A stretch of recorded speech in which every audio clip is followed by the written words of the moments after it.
Jusqu'en 2019, Ferrari, stylistiquement, c'était beaucoup de supercars et d'hypercars, avec plein de prises d'air, des looks très féroces, très prononcés. Mais tout ça, ça a changé en 2019 avec le lancement de la Ferrari Roma. Une voiture touchée par la grâce, d'une beauté magnifique, d'une élégance presque anglaise. Leur slogan, c'était la Nuova Dolce Vita, le style de vie à l'italienne. Et Ferrari vient de la sublimer puisqu'ils viennent de sortir une version cabriolet, la Roma Spider.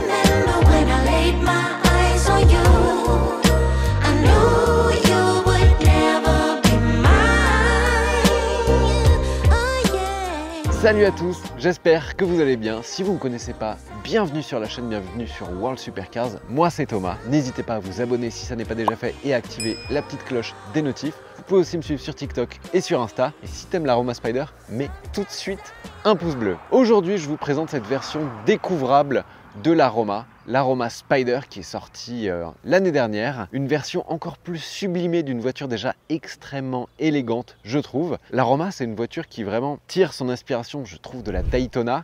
Alors c'est encore plus vrai pour la 12 Cilindri, la 12 cylindres qui viennent de sortir, la remplaçante de la 812, qui là clairement, il y a la barre à l'avant qui rappelle celle-ci, mais je trouve que la Roma très élégante, la 275 GTB, la Daytona un petit peu, on a ces lignes-là. Et alors là, en Spider, elle est sublime. Je vous fais le tour du propriétaire. Enfin, quand je dis propriétaire, j'aimerais bien parce que évidemment c'est une voiture de presse qui appartient à Ferrari. La Roma, c'est une voiture franchement d'une élégance, d'une classe, mais trouvez-moi actuellement une voiture plus élégante. Peut-être la DB12 Volante, et encore elle joue pour moi dans la même catégorie. Quelle élégance, quelle classe, des lignes très sensuelle. On retrouve évidemment le look classique de la Roma avec cette calandre qui a fait débat, qui fait toujours un petit peu débat. Personnellement, je m'y suis fait, cette calandre un petit peu pleine. Ici, vous allez voir, celle-ci, elle est full option.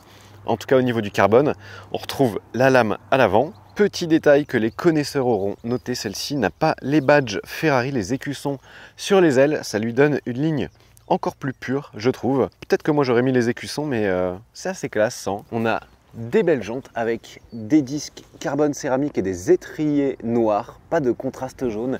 Ici on est sur une voiture vraiment classe, pas de rétro en carbone. En revanche les jupes latérales ici sont en carbone. Je vais vous détailler l'intérieur après, mais regardez ce look. Il faut quand même préciser qu'avec la Roma Spider, c'est le retour de la capote souple chez Ferrari qui avait disparu après la F430 qui était sortie en 2005, la F430 Spider capote souple. Et après, depuis la California, tous les cabriolets Ferrari avaient un toit en dur qui était, je trouve quand même, Ferrari ils sont très forts avec les toits en dur. Mais quand tu regardes la Portofino, tu vois que l'arrière, pour le ranger, il a été bodybuildé. Ici, vraiment, Ferrari, ils n'ont pas voulu toucher à la silhouette de la Roma. Donc, ils ont mis une belle capote en toile.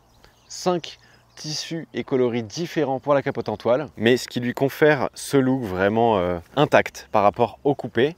Donc, on aperçoit ici le tissu de la capote, un petit peu style denim. C'est assez rigolo. Et regardez l'arrière et le 3/4 arrière. Vraiment, on a un porte-à-faux arrière qui est très court. Alors c'est pas un 2+2, Ferrari dit que c'est un 2+, ils ont été honnêtes, on peut pas mettre 2 personnes à l'arrière, regardez.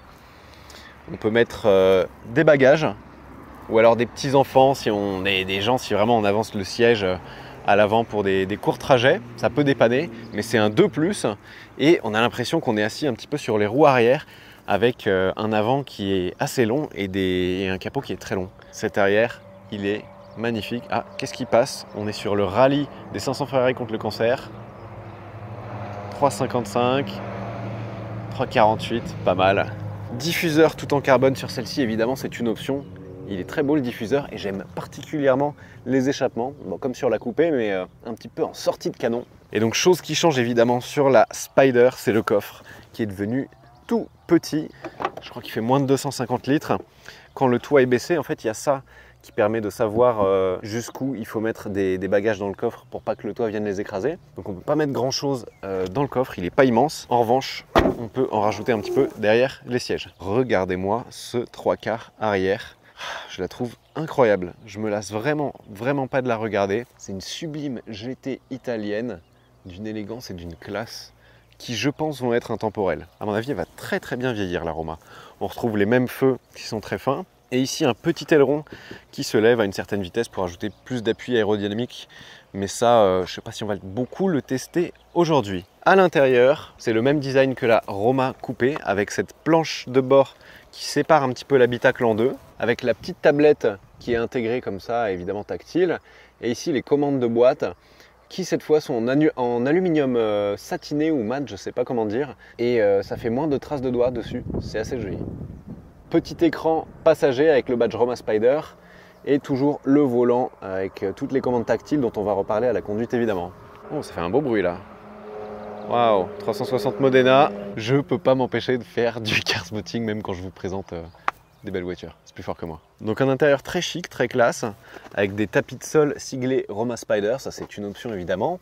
Seuil de porte Ferrari en carbone, pédalier en aluminium ajouré, un petit peu comme sur une F40. Et puis ici vous avez percevé qu'on a le système audio JBL, siège à mémoire de position, électrique réglable évidemment. Et sur la Spider, ici vous voyez le petit orifice, il est fait pour souffler de l'air chaud.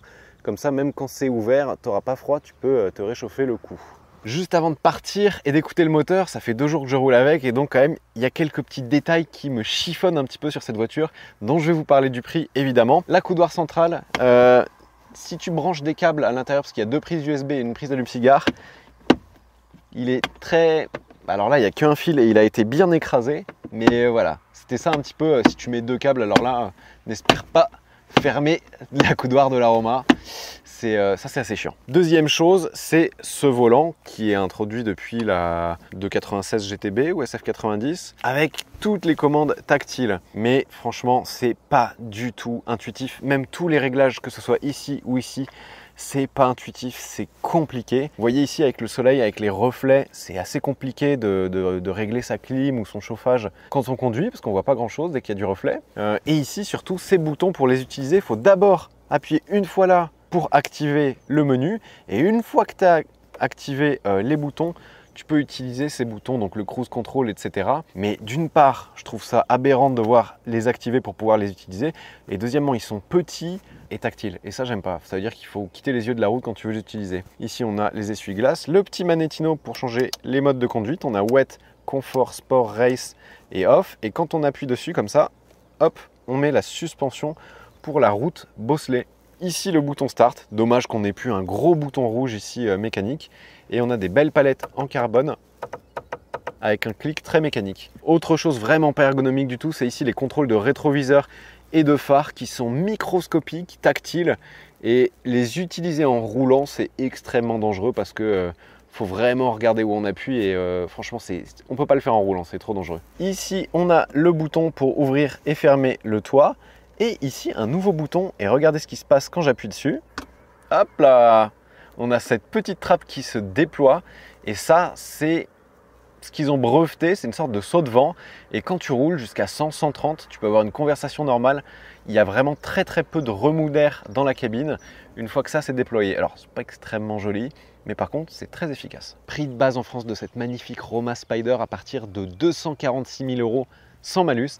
Malus maximal de 60 000 €. Donc, prix de base en France sans option, on va être à 300 000 €. C'est plus cher que toute la concurrence, hein. Porsche Turbo S, DB12 Volante. Les options, pour avoir une Roma comme ça, il faut rajouter bien 50 000 € d'options. Donc on va être une voiture clé en main à 350 000 €. C'est pas donné, mais on va voir ce que ça donne sur la route.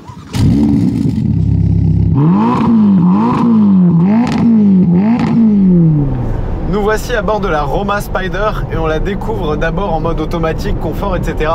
Décapotée avec le petit saut de vent déplié. On a très peu de remous d'air, vous voyez, j'ai pas besoin de trop hausser le ton pour que vous m'entendiez, ce serait pareil si j'avais un passager. Je vais le dire tout de suite d'entrée de jeu, c'est une très bonne GT. J'ai fait la route depuis Paris avec, j'ai fait tout le rallye et c'est une voiture très agréable à emmener comme ça en mode GT, en mode balade. À deux, la capacité de chargement est pas trop mal, on a un tout petit coffre mais on a de la place derrière, on a de la place dans les portes, dans la boîte à gants. Il y a des petits rangements pratiques de part et d'autre de la console centrale où tu peux mettre par exemple ton téléphone. Dans la coudoir centrale, il y a de la place. Ici, il y a un porte-gobelet. Niveau rangement, praticabilité, je sais pas si ça se dit, elle est vraiment pas mal. Boîte auto à 8 rapports. On a un réservoir de 90 à 100 litres d'essence. Donc on a une très très belle autonomie. J'ai fait tout le rallye aujourd'hui en mode cool rapide. Il me reste la moitié du plein d'essence. Sur une voiture de ce gabarit, c'est quand même pas négligeable, c'est vraiment bien. Maintenant, vie à bord, position de conduite, elle est très bonne. On peut vraiment bien régler ce siège électrique. On est bien dedans. Alors, on peut régler les supports latéraux, les lombaires, l'assise. Les réglages sont quand même très compliqués à trouver, que ce soit pour le passager ou pour moi. Une fois que c'est réglé, on n'y touche plus trop. Mais on est vraiment bien, on peut bien régler le siège. Siège chauffant, ventilé, avec le cou chauffant quand c'est décapoté comme ça et qui fait un peu frais, c'est très sympa. La visibilité vers l'avant est très bonne. On a quand même un gros montant ici de temps en temps qui gêne un petit peu. Et par contre, quand c'est capoté, on a un énorme angle mort à l'arrière comme ça. Vraiment, quand on est à une intersection ou quand on veut changer de fil, qu'on fait comme ça, il n'y a aucune visibilité. Ça, c'est un petit peu dangereux. Donc, on règle les rétros un petit peu plus vers l'extérieur.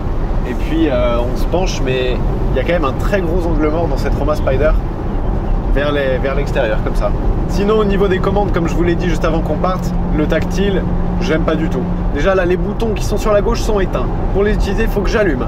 Une fois que c'est allumé, bref, c'est pas le meilleur système. D'autres marques sont revenus à des boutons classiques. Vous pouvez le faire aussi, Ferrari, ce serait sympa. Je parle même pas des boutons des phares qui sont microscopiques ici dans le coin et dangereux à utiliser en roulant. Maintenant, celle-ci, elle est full option. À l'intérieur, elle est magnifique. Le cuir Ferrari est très beau. On a le volant carbone avec les shift lights. Cette planche de bord comme ça qui sépare l'habitacle en deux, j'aime beaucoup. Et petit détail aussi, défaut d'ergonomie, on a une jolie ligne comme ça blanche qui fait le tour du tableau de bord, sauf qu'en fait, le blanc, il se reflète dans le pare-brise tout simplement. Et quand on conduit et que le soleil tape dessus, ça gêne la visibilité. Maintenant, la Roma sous le capot, elle a quand même un V8 3,9 litres biturbo, 620 chevaux, 760 Nm de couple. Et c'est un moteur turbo qui est plein à tous les régimes et qui aime prendre des tours. La zone rouge, elle est à 7500, 8000 tours minute. Regarde, on peut faire le test en roulant, point mort. 7500. J'aime beaucoup, on a un rupteur qui est très agressif comme sur une voiture de course. Comme ça, 7500 tours minute. Et en haut du compte tour, il est très plein le moteur. Vous allez voir. Je passe tout de suite en manuel, on est en mode race. Boîte de vitesse à double embrayage.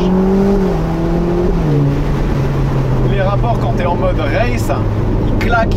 Vraiment, il y a une déflagration à l'échappement, c'est très sympa. Je ralentis un petit peu, écoutez. Et vraiment, ça avance. Hein. Sous le capot, c'est un sacré moulin ce V8. Et niveau freinage, ça s'arrête aussi très très fort.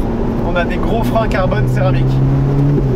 La boîte, elle est quand même un tout petit peu moins rapide, que ce soit au passage ou au rétrogradage qu'une 296 GTB par exemple.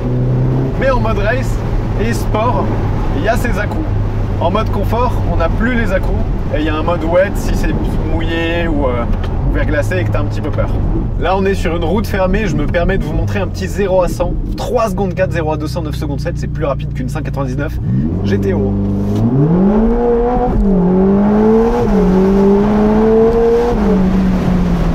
Et le freinage, oh, ça s'arrête très très fort. Oh, oh, oh.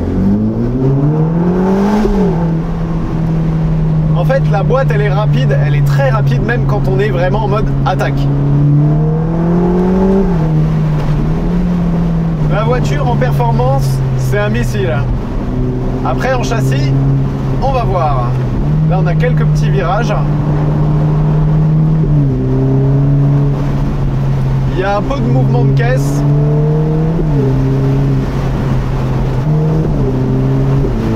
Vous entendez l'échappement quand même? La voiture est assez sonore, l'échappement a été retravaillé par rapport à la coupée. Et regardez, c'est un moteur turbo, hein. Un V8 biturbo, mais regardez, il monte vraiment dans les tours.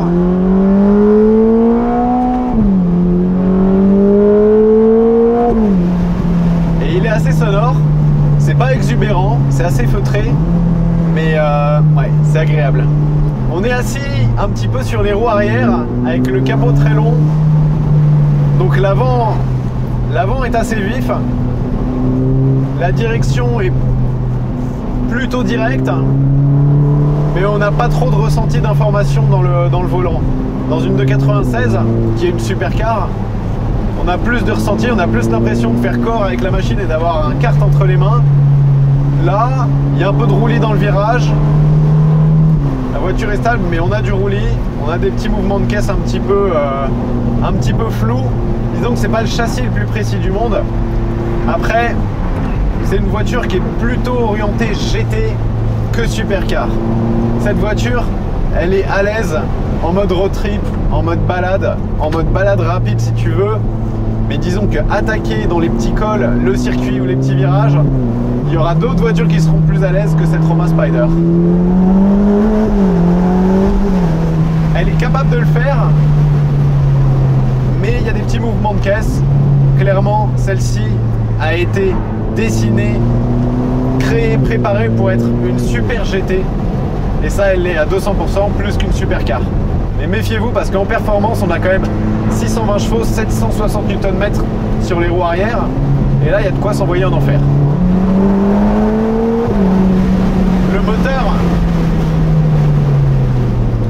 Le moteur, il est vraiment plein à tous les régimes, même si je suis un rapport au-dessus en 5e. Il se charge tout de suite. Il n'y a pas de vrai turbo lag, d'effet turbo comme sur une 911 turbo, une McLaren 720, 750S. Et par contre, quand tu es dans les tours, c'est...